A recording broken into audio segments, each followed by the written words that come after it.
어버이를 잘 섬기자라고 하는 제목을 가지고 하나님의 말씀을 전해드리고자 합니다. 오늘은 우리가 잘 알고 있는 것처럼 무슨 날이죠? 어버이 주일입니다.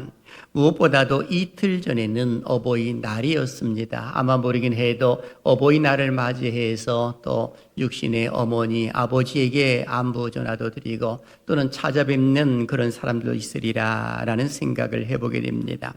어버이날은 효 사상의 미덕을 함양하기 위해서 지정된 법정 기념일이기도 합니다. 한국에서는 1956년부터 기념해온 어머니날 행사가 확대되어 가지고 1973년부터는 어버이날로 제정이 되어서 오늘날까지 이르는 그런 모습이 일어났습니다. 이 시작된 것은 미국에서 시작이 되었는데 이 미국에서 어머니날로 시작이 됐고 지금도 세계 각국에서는 어머니날 혹은 마더링 선데이 등으로 기념을 하는 그런 모습들이 일어나고 있습니다. 사실 부모님을 공경하고 부모님을 잘 모신다라고 하는 그 자체는 우리 기독교인만이 아니라 세상에 있는 모든 사람들도 생각하고 있는 것이죠. 더욱이 우리 기독교인들은 하나님의 명령인 것을 결코 잊어서는 안 된다라고 하는 겁니다. 그래서 출애굽기 20장 12절 보게 되면 성경은 이렇게 명령을 내립니다. 시작. 내 부모를 공경하라. 그리하면 내 하나님 여호와가 내게 준 땅에서 내 생명이 길리라. 아멘. 여기 보게 되면 내 부모를 공경하라 라고 하는 의미는 적극적으로 이것을 명령을 내리신 것입니다. 그러니까 부모님을 향하여서 잘 섬기는 것은 선택사항이 아님을 이야기를 합니다. 자녀라면 마땅히 해야 할 것이죠. 더욱이 성도는 창조주이신 하나님을 사랑하고 섬기듯이 육신의 부모님을 잘 섬기는 것이 옳다라고 하는 것입니다. 왜 육신의 부모님을 그렇게 또 섬겨야 할까요? 그 이유가 있습니다. 우리를 세상에 태어나게 해주신 분들이기 때문에 그러합니다. 그리고 성장해 나가는 그 모습 가운데 가장 먼저 인격적으로 대화를 나누신 분들이 우리 어버이이기 때문에 더더욱이 그러하더라라고 하는 것입니다. 인간관계의 첫 출발점이 어머니, 아버지와 함께 이루어지는 것이기 때문에 더더욱이 그러하다라고 하는 것입니다. 이뿐이 아니죠. 우리가 성장해 나갈 때에 동물과 달리 사람들은 몇십 년을 키우고 양육해야 하는 그런 모습이 있는 것 아니겠습니까? 어렸을 때서부터 시작을 해서 장성하는 그 순간까지 어머니와 아버지는 끊임없이 본인들은 음식도 제대로 들지 못하고 피곤해도 열심히 일을 해서 자녀 양육에 최선을 다하셨던 분들이기 때문에 더더욱이 그러하더라라고 하는 것입니다. 행여나 자녀가 아플 때면 어김없이 어머니 아버지는 자기 자신들의 아픔으로 느끼고 그리고 전전긍긍하는 그런 모습들이 일어나는 것 사안이겠습니까? 그러니 어버이를 잘 섬기는 것은 우리가 마땅히 해야 할 일이다라고 하는 것입니다. 오늘 본문에서도 솔로몬은 하나님께서 주신 지혜를 가지고 그리고 부모님을 잘 섬길 것을 기록해 놓은 것을 보게 됩니다. 특히 부모님에 대해서 순종과 지혜로운 삶으로 부모님을 기쁘시게 해드릴 것을 솔로몬은 기록을 해 놓은 것을 보게 됩니다. 저는 이 말씀을 중심으로 해서 세 가지 주제를 통해 말씀을 전해드리고자 합니다. 첫째, 어버이를 어떻게 섬겨드려야 할까요? 둘째, 어버이를 잘 섬기고 공경했을 때 주어지는 복은 무엇일까요? 그리고 셋째, 우리의 남은 인생을 어떻게 살아야 어버이를 즐겁게 해드리면서 이 잘 섬길 수 있을까에 대해서 말씀을 전해드리고자 합니다. 사실 부모님을 잘 섬기는 것을 우리는 효도라고 말합니다. 효도할 때에 이 효자를 보게 되면 이 한자로 효자는 아들이 노인을 업고 있는 모양의 글자입니다. 그래서 효라고 하는 것은 실제로 우리 동물과 차이점이 있다고 한다면 바로 이 부분이 아닐까라는 생각을 해보게 됩니다. 동물들은 자기 어머니나 아버지를 향하여서 이 사람들과 달리 그렇게 효도를 하지를 못하는 것입니다. 물론 전승에 의하게 되면 반포보훈이라는 말도 있습니다. 까마귀 새끼가 자라서 늙은 어미 까마귀에게 먹이를 물어다 주어 보답한다는 뜻으로서의 반포보훈이라는 말도 합니다만은 과학적으로 이야기를 하게 되면 결코 그런 일은 있을 수가 없다라고 말을 합니다. 그러면 까마귀는 먹이를 물어다 주는 게 누구냐라고 말했을 때에 그 어미가 나이가 먹어도 새끼에게 먹이를 물어다 주는 것이지 결코 새끼가 그렇게 하지는 않는다라고 하는 것을 과학적으로는 이야기를 합니다. 그럼에도 불구하고 반법어원의 모습은 우리에게 참으로 좋은 귀감이 되는 것 아니겠습니까? 바로 이런 모습 가운데서 사람과 동물의 차이점이 나타나는 겁니다. 동물과 달리 사람은 그렇지 않습니다. 어렸을 때는 어머니 아버지의 돌보심으로 인하여 잘 성장하고 장성하고 난 이후에 철이 들면 어머니 아버지를 잘 봉양해 드리고 모시고자 하는 그 모습을 갖는 것이 이 동물들과 다른 것입니다. 그래서 부모님을 잘 섬기지 못할 때에 금수와 같은 사람이라고도 명하는 모습들이 나타나 있는 것입니다. 오늘 솔로몬은 이 사실을 강조해주고 있는 것입니다. 여러분, 사실 솔로몬 하게 되면 다윗과 바세바 사이에서 태어난 사람이에요. 서자 출신입니다. 결코 왕이 될 수 있는 상황이 아니었음에도 불구하고 하나님의 은혜로 그가 왕이 됩니다. 이스라엘의 세 번째 왕으로서의 성군 아니겠습니까? 그래서 우리가 솔로몬 하게 되면 그의 인생의 전반기와 후반기로 나누게 됩니다. 그의 전반기는 하나님을 잘 섬김으로 인하여서 하나님 주시는 지혜를 가지고 지혜를 주셨지요. 지혜뿐만이 아니라 부귀 영화까지도 허락해 주셨습니다. 이것이 그의 전반기의 삶이에요.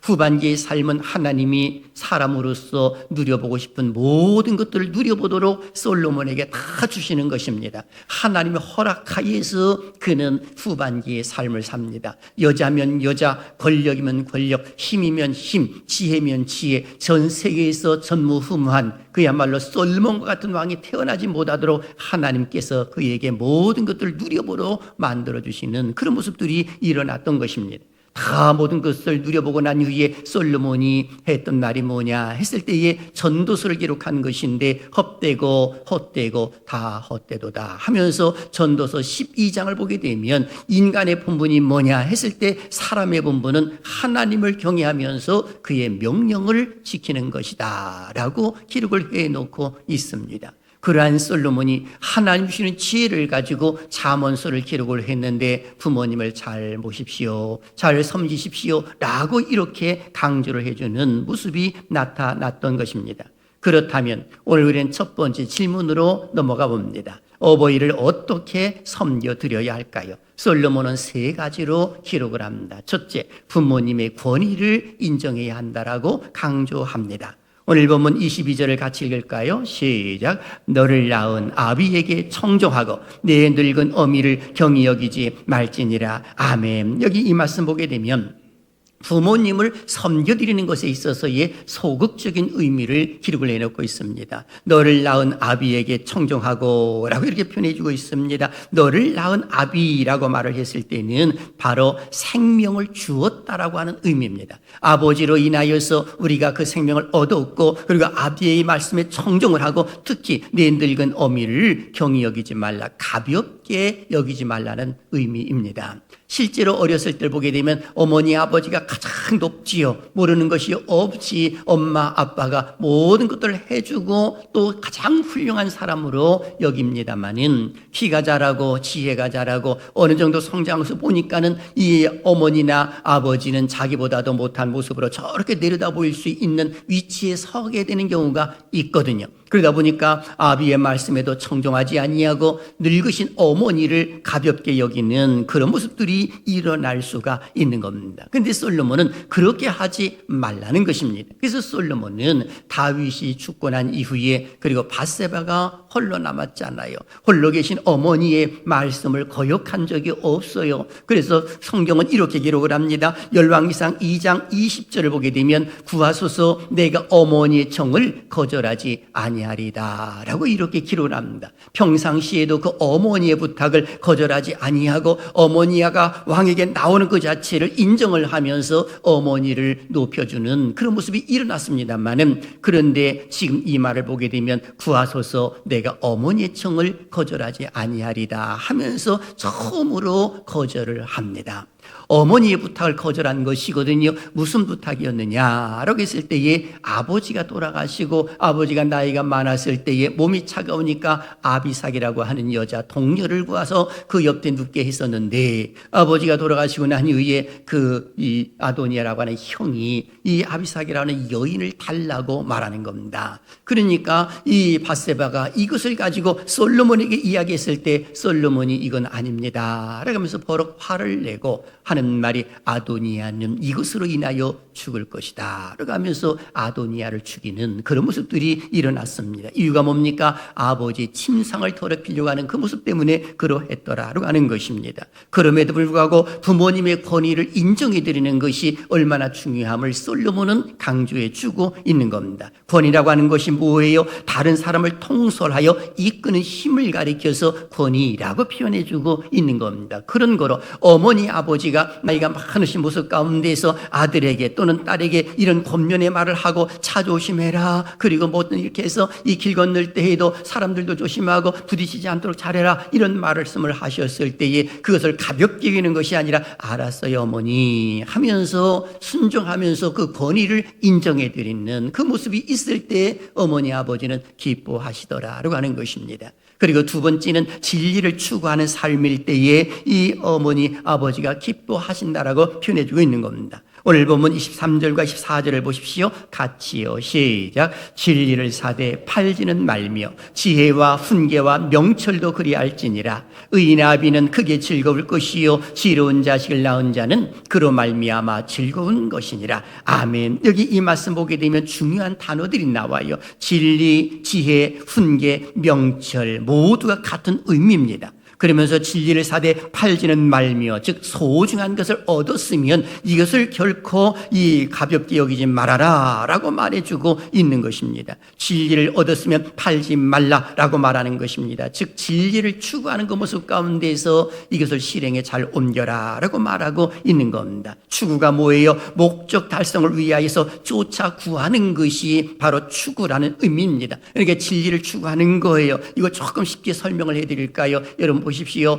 아들, 딸이 이렇게 있는데 이 매스컴에 탁 나왔어요. 그러면 좋지 못한 모습이 펼쳐졌을 때 어머니, 아버지는 부끄러워합니다. 어떤 법을 어김으로 인하여서 이 부끄러운 모습이 있을 때 그때의 어머니, 아버지는 부끄러운 거죠. 그러나 뒤집어 말하게 되면 좋은 모습으로 인하여 국익에 유익을 주었고 많은 사람들에게 선한 영향력을 베풀므로 인하여서 이야말로 매스컴을 다 탔을 때에 그때의 그 기쁨이라고 하는 것은 어머니, 아버지에게 모든 매스컴 들이 집중이 되어 있는 그 모습 속에서의 기쁨, 이것이거든요.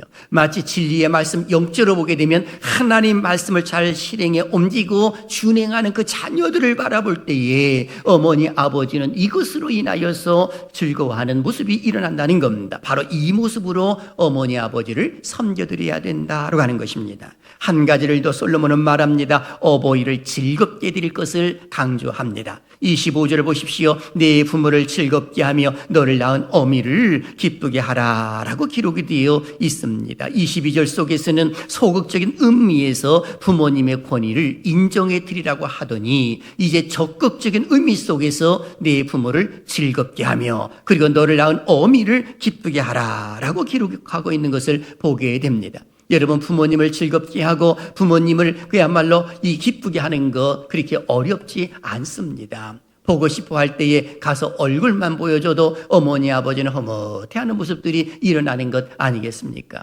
여러분, 어머니 아버지를 기쁘게 하는 것을 우리는 어렵게 생각하는 경우가 허다하게 많은데 그렇지 않나요? 제가 알고 있는 어떤 지인 가운데 한 분은 이 저녁 시간이면 퇴근할 때에 이 어머니 집에 가서 저녁을 먹고 그리고 퇴근한다라고 하는 이야기를 제가 들어본 바가 있습니다. 아니 왜 그렇게 하십니까? 라고 했더니 어머니가 그걸 낙으로 여긴다는 거예요. 아들이 와서 음식을 먹는 그 모습을 얼마나 기뻐하는지 너무너무 좋아하신다는 겁니다. 그러면서 어머니도 말하는 것입니다. 아내가 해주는 것보다도 어머니가 해주는 밥이 너무너무 맛있어요. 그러니까 어머니는 더 기뻐하시고 즐거워하시고 사명으로 알고 저녁을 만들어주시는 그런 모습이 있었다는 것입니다. 그렇습니다. 솔로몬은 어버이를 어떻게 섬기하는가를 기록했지요. 어머니의 권위를 인정해 드려야 된다고 강조하고 있고 진리의 말씀을 추구하는 삶을 드릴 때에 어머니 아버지께 효도하는 것이다 라고 강조하고 있고 어버이를 즐겁게 해드려야 된다라고 강조해 주고 있습니다. 그렇다면 오늘 어버이 주일을 맞이하여서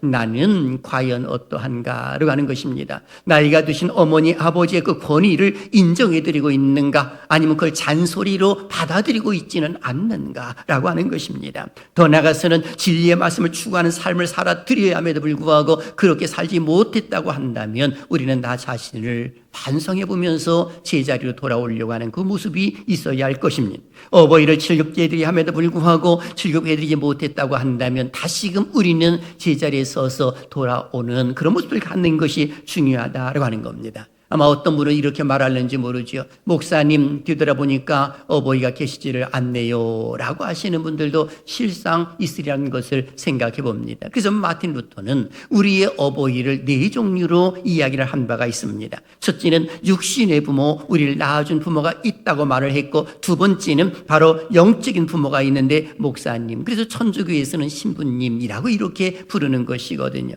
그리고 셋째는 지식을 공급해주는 아버지, 사부가 있다는 것입니다.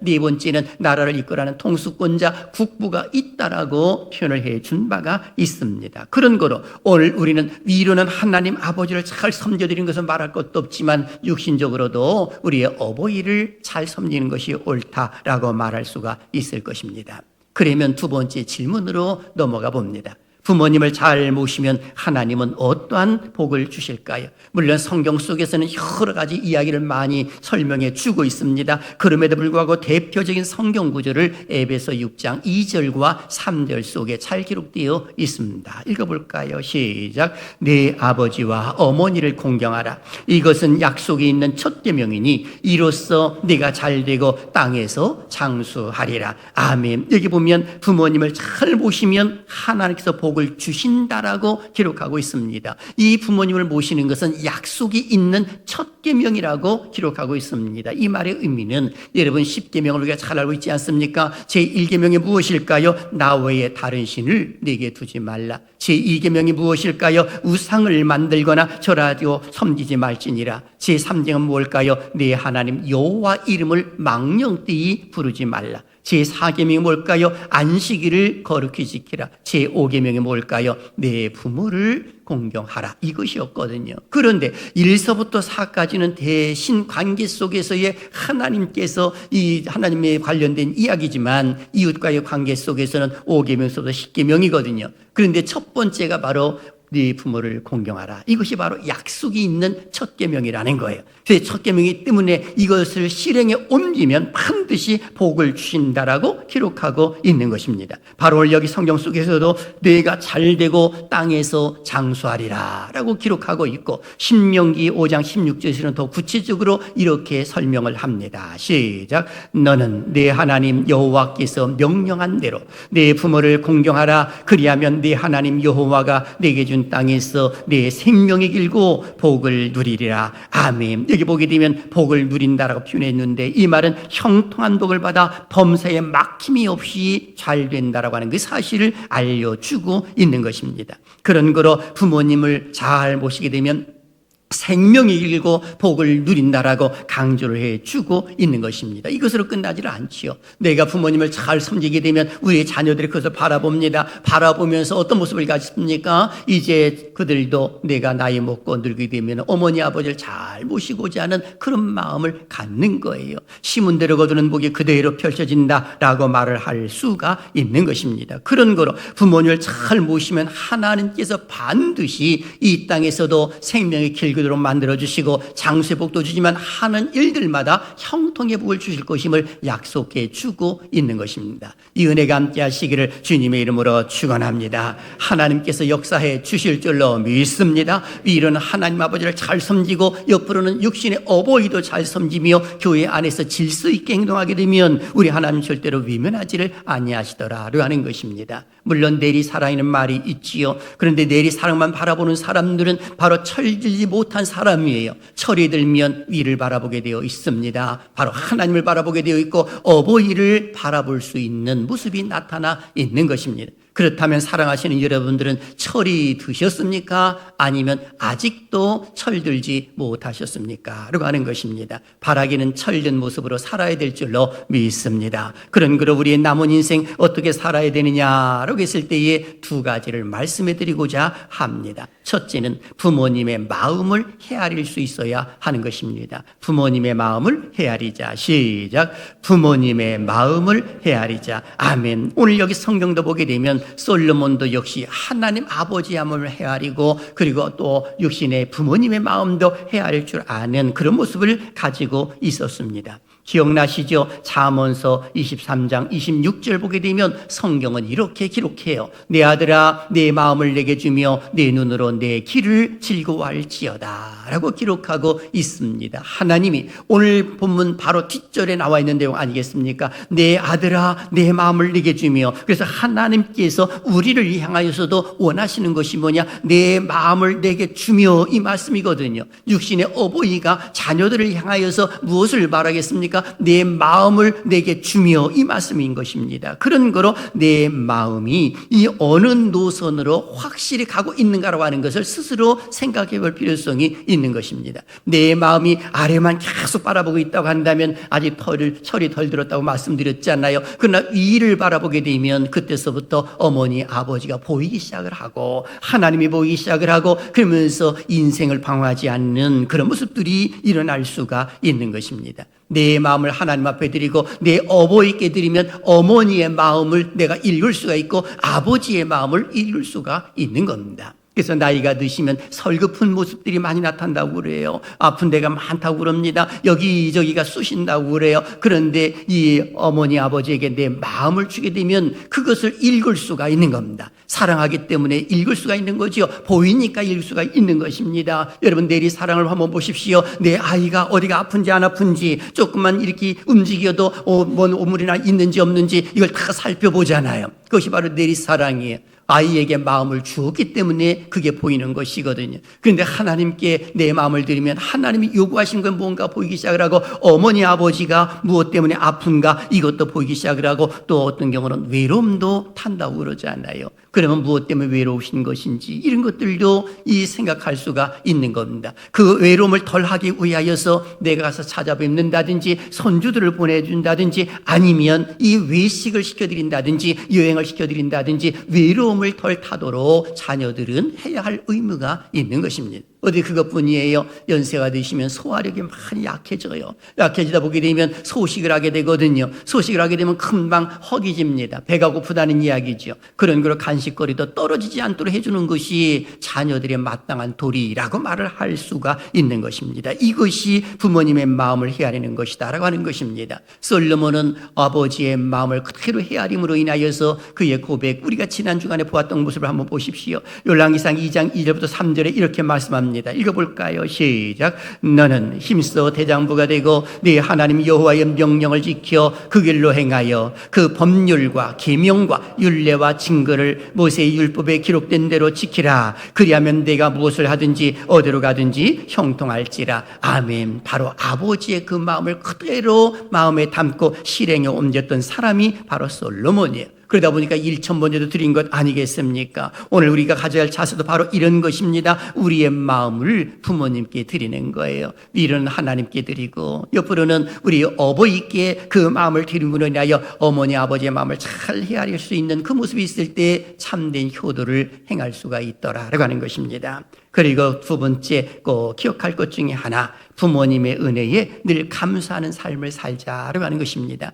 부모님의 은혜에 늘 감사하자. 시작. 부모님의 은혜에 늘 감사하자. 다시 한번요. 시작. 부모님의 은혜에 늘 감사하자. 아멘. 오늘 여기 성경 다시 한번 25절을 보십시오. 같이 읽을까요? 시작. 네 부모를 즐겁게 하며 너를 낳은 어미를 기쁘게 하라. 아멘. 여러분 부모님을 즐겁게 하고 기쁘게 해줄 수 있는 것은 감사가 넘칠 때에 가능한 일이에요. 원망하고 불평하게 되면 기쁘게 해드리지를 못하는 것입니다. 그런데 감사가 있게 되면 어머니가 기뻐하고 아버지도 기뻐하는 그런 모습들이 일어나는 것입니다. 그런 거로 우리는 어떤 모습을 가져야 되느냐? 어버이를 바라보는 모습 가운데 늘 감사하는 모습을 갖는 것이 중요하다라고 하는 것입니다. 부모님께 감사하고 작은 일에도 감사할 때에 우리 하나님께서 더 큰 복으로 주시는 것 아니겠습니까? 그래서 효도는요, 억지로도 하면 복 받는 거예요. 효도는 억지로라도 하자. 시작. 효도는 억지로라도 하자. 그래서 여러분들이 잘 알고 있는 예화가 하나 있지 않습니까? 조선 효정의 일화이지요. 효정 임금이 민정시찰을 나왔는데 길거리 한 젊은이가 팔 수 있는 놈은 노무를 업고 서 있는 모습을 보게 됩니다. 왕이 말합니다. 무슨 일로 이렇게 늙은 어미를 업고 왔느냐 했더니 그 젊은 청년이 말합니다. 어머니의 소원이 왕의 용안을 보는 것이 소원이었는데 그것을 이루어드리기 위해서 저 멀리서 10리 정도 업고 이렇게 왔습니다 라고 이야기를 합니다. 왕이 민족시찰 하다가 허허 웃으면서 이런 효자가 있는가 라고 하면서 이 참으로 훌륭하다 하면서 그에게 상을 주었습니다. 그랬더니 이 소문이 막 퍼진 거예요. 그런데 그 동네에 또 불효자가 하나가 있습니다. 어김없이 왕이 그 다음 해에 민정시찰을 나온다고 하는 이야기를 듣고 어머니를 강제로 업고 그리고 나가서 본 거예요. 그랬더니 왕이 또 묻습니다. 어찌하여 이렇게 했는고 했더니 어머니가 왕을 보고 싶어 해서 이렇게 업고 왔습니다. 그랬더니 왕이 그래 내가 상을 줄게 하면서 상을 주려고 했더니 동네 사람들이 막 외치더라는 겁니다. 그놈은 불효자입니다 라고 말입니다. 상을 줘서는 안 됩니다. 어머니의 마음을 얼마나 아프게 하는지 몰라요 라고 하면서 이야기를 합니다. 그랬더니 이 왕이 말하더랍니다. 아니요, 흉내는 내는 것만으로도 그것이 효도요 라고 하면서 상을 주었다고 하는 유명한 이야기가 있습니다. 그런 거로 여러분, 어머니 아버지가 계시지 않는다고 한다면 교회 안에서도 어르신들이 많잖아요. 어르신들을 향해서 동일한 모습을 갖는 거예요. 디모데전서 5장 1절 보십시오. 늙은이를 꾸짖지 말라고 하는 것은 없인 여기지 말라는 거예요. 권하되 아버지에게 하듯하며 젊은이에게는 형제에게 하듯하고 라고 성경은 기록하고 있습니다. 교회 안에 어르신들도 잘 섬기는 것을 하나님은 기뻐하신다는 거죠. 아버지에게 하듯하는 것을 이야기를 해주고 있는 것입니다. 왜 이렇게 우리가 어버이를 잘 모시고 섬겨야 할까요? 이유가 있습니다. 기다려주지를 않기 때문에 그런 거예요. 때가 있기 때문에 그런 것입니다. 기억나시죠? 전도서 3장 1절 보십시오. 범사에 기한이 있고 천하만사가 다 때가 있나니 성경은 기록을 해놓고 있습니다. 심은 것이 있으면 심은 것을 뽑을 때가 있다는 겁니다. 태어날 때가 있으면 죽을 때가 있다라고 성경은 기록을 해놓고 있는 것입니다. 중요한 것은 이 시간이 오랫동안 기다려주지를 않더라라고 하는 것입니다. 그런 거로 사랑에도 때가 있는 겁니다. 효도할 때에도 때가 있는 것 아니겠습니까? 나중에가 아니라 지금이 가장 중요한 것입니다. 내년부터 효도해야지 아니죠. 지금부터지요. 그런 거로 우리는 효도는 시간이 남을 때 하는 것이 아니라 내 마음이 움직이는 그 순간 속에서 즉각적으로 효도를 행하는 것이 옳다라고 말할 수가 있는 것입니다. 왜 그런지 아시지요? 바로 기회가 지나가 버리기 때문에 그런 거예요. 어떤 사람들은 철이 들고 난 이후에 위를 바라보기 시작을 합니다. 그러나 어머니 아버지가 계시지 아니하심으로 인하여 불효자는 운다라고 이야기를 하고 있는 그런 모습 아니겠습니까? 스코틀랜드의 속담에 이런 속담이 있어요. 자식이 어릴 때는 그 재롱으로 부모의 두통을 없애주고 자라서 성인이 되면 부모에게 근심 걱정을 끼쳐 오히려 두통거리를 만들어준다라는 속담이 있습니다. 오늘 이런 속담을 우리는 마음에 담고 다시 한번 생각해 볼 것이 뭐냐. 내가 나이가 먹고 어머니가 늙고 아버지가 늙으셨다고 한다면 두통을 주는 것이 아니라 기쁨을 누리고 즐거움을 누리려고 하는 그 자세를 갖는 것이 우리 기독교인의 자세다라고 말을 할 수가 있는 것입니다. 하나님은 이런 것들을 기뻐하시기 때문에 그러한 것입니다. 이러한 이야기가 있습니다. 아빠가 직장생활을 열심히 합니다. 열심히 하는데 이제는 모처럼 만에 휴일을 맞이했습니다. 그랬더니 3남매를 두었습니다. 이 초등학교 다니는 이 두 딸하고 그리고 아직 초등학교도 들어가지 아니하는 이 6살 된 아들이 하나가 있습니다. 아빠가 쉰다고 하니까 쫓아와가지고 아빠 놀이터 가요 라고 하면서 아빠에게 그야말로 재촉을 합니다. 그랬더니 아빠가 못 간다라고 말합니다. 그래서 아빠가 질문을 하나 했습니다. 아빠가 너희들하고 이 놀이터에 갈 이유 3가지를 대라 라고 했더니 이 말을 제대로 못하는 거예요. 그런데 역공이 들어왔습니다. 그렇다면 이 아빠가 우리하고 이 아빠가 가지 못하는 거 이유 세 가지를 대보세요. 그랬더니 즉각적으로 답을 했습니다. 뭐라고 말하면 돈이 없어, 차가 막혀, 피곤해. 세 가지를 딱 말하는 겁니다. 그러니까 아무런 말도 하지 못하고 아이들이 방문을 탁 닫으면서 나가는데 막내가 하는 말이 그것 때문에 아빠가 이 놀이터에 갔다는 거예요.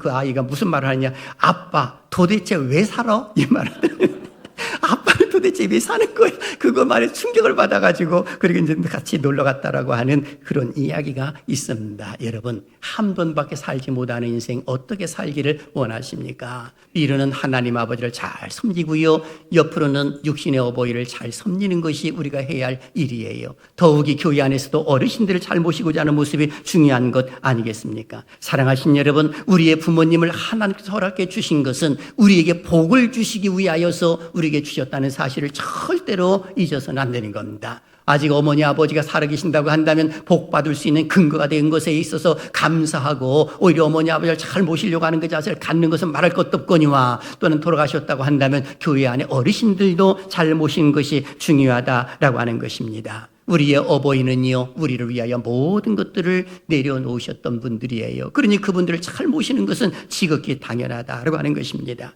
여러분들이 잘 알고 있는 이 조창인 작가의 가시국이라는 책이 있지 않습니까? 20년 전에 출판된 책입니다. 약 300만 부가 팔린 베스트셀러고요. 2022년에는 후속책으로 가시국이 우리 아빠라고 하는 글이 나왔습니다.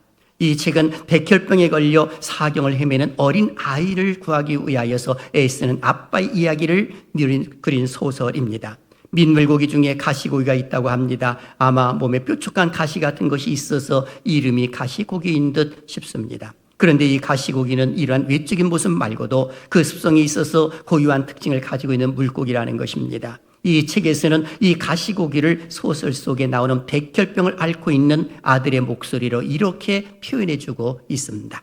가시고기는 이상한 물고기입니다. 엄마 가시고기는 알들을 낳은 후엔 어디론가 달아나 버려요. 알들이야 어찌되든 상관없다는 듯이요. 하지만 아빠 가시고기는 혼자 남아서 알들을 돌봅니다. 알들을 먹으려고 달려드는 다른 물고기들과 목숨을 걸고 싸운답니다. 먹지도 잠을 자지도 않으면서 열심히 알들을 보호해요. 알들이 깨어나고 새끼들이 무럭무럭 자라납니다. 그리고 새끼 가시고기들은 아빠 가시고기를 버리고 제 갈 길로 가버리죠. 새끼들이 모두 떠나고 난 뒤 홀로 남은 아빠 가시고기는 돌틈에 머리를 쳐박고 죽습니다. 아빠 가시고기는 왜 죽어버리는 걸까요? 라고 하면서 여운을 남깁니다. 이유에 대해서 설명을 하고 있지 않습니다만은 우리는 자명한 사실 아니겠습니까? 그 새끼들을 위하여서 모든 것들을 내던지는 그 아빠의 모습. 이 가시고기는 언제나 아빠를 생각나게 만드는 것입니다. 마치 백혈병이라는 불치병에 걸린 아들을 위해 애쓰다가 병원비를 마련하기 위해 눈의 각막을 팔고 모든 것을 바치는 아버지 정호연 씨. 결국 골수를 이식해 줄 사람을 만나 아들의 병은 고치지만 본인은 간암에 걸려서 죽는 그 아버지의 이야기입니다. 실제로 이 작가는 이 이야기의 소재를 친구에게서 얻었다라고 말합니다. 어느 날 친구를 만났습니다. 그 친구는 그 아이가 백혈병에 걸려 있었다고 하지요. 그러면서 그 친구가 말합니다. 내 희망이 뭔지 알아? 아이를 위해 그 무엇이라도 대신할 수 있었으면 하는 거야. 하지만 말이다, 아무것도 대신할 수가 없어. 그게 참 견디기 힘들다라고 하는 그것을 소재로 해서 가시고기라고 하는 글이 나온 것입니다. 사랑하신 여러분, 우리의 어버이는 바로 이러한 사람들이에요. 그 어버이를 생각하면서 우리는 이 한 주간 잘 지내고 효도하는 은혜가 있기를 주님의 이름으로 축원합니다.